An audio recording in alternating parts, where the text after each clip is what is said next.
Welcome to my journey through the Bible. This will be applications you can apply to your life and a little more in depth about the chapter. We are in Numbers 35, verses 1 through 34. And we see that the Levites were given city. Now remember, the Levites were not allowed to have land or an inheritance of the land because their inheritance was from the Lord. But they needed cities to be able to build homes for their families and to be able to make small gardens to feed their families, to also be able to build a place of worship and to teach the children of Israel.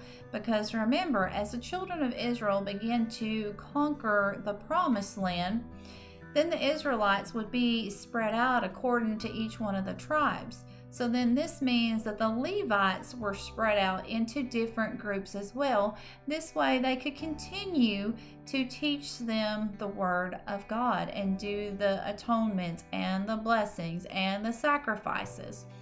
And for this reason, this is even today, that's why we are to support our ministers. It is why we are to support the missionaries so that the people that God has called can do their job.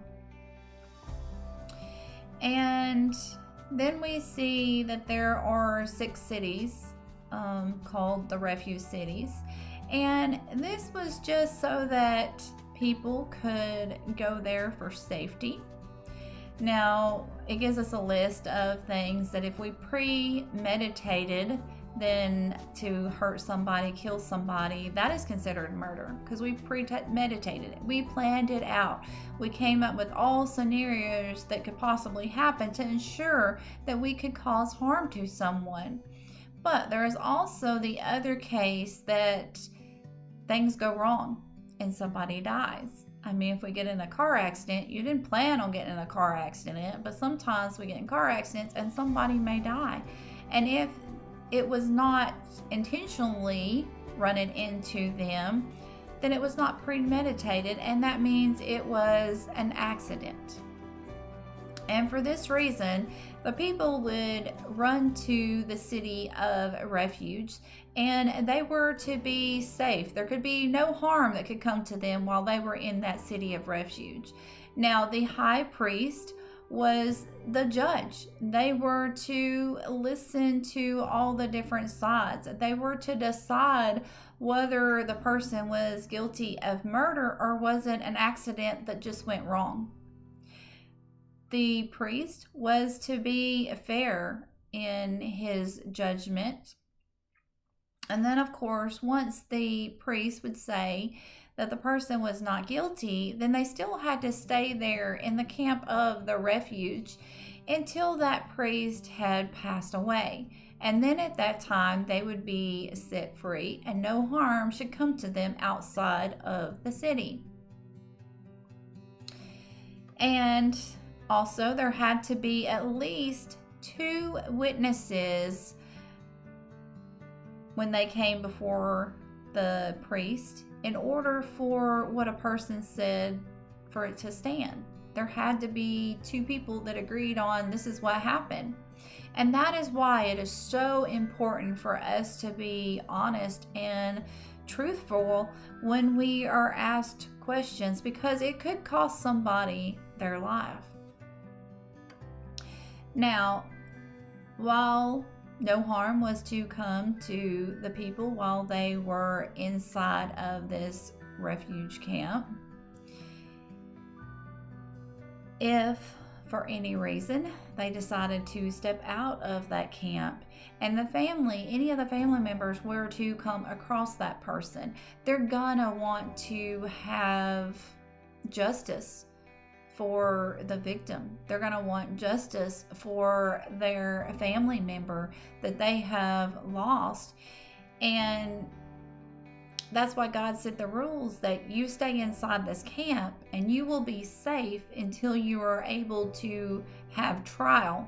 But if you decide to step outside of this camp before trial, after trial, and the family member gets you and they kill you, then you made your own choices.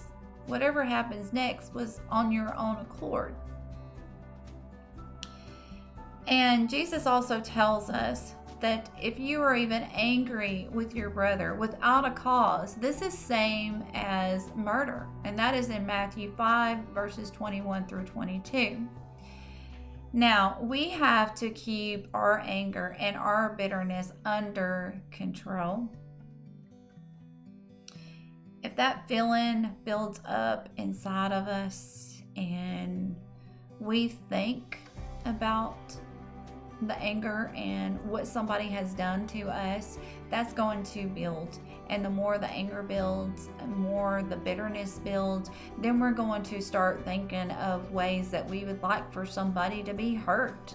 And eventually, as we continue to meditate on that type of thinking, then eventually we will act on it.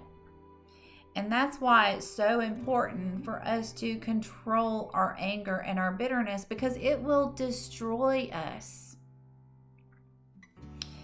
And another thing is, being angry doesn't solve anything. It usually makes us lose control.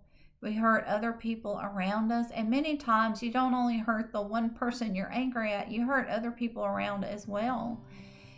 And we can see that our emotions can get the best of us. So we got to be sure that we control those as soon as that anger arises. We have to pray to God, have a friend that you can call that can help to calm you down and see it from another perspective. And then be sure not to judge people without hearing both sides of the story. And I want you to remember, there are always three sides to a story. There's yours, there's theirs, and the truth. May God be with you in everything and in every way.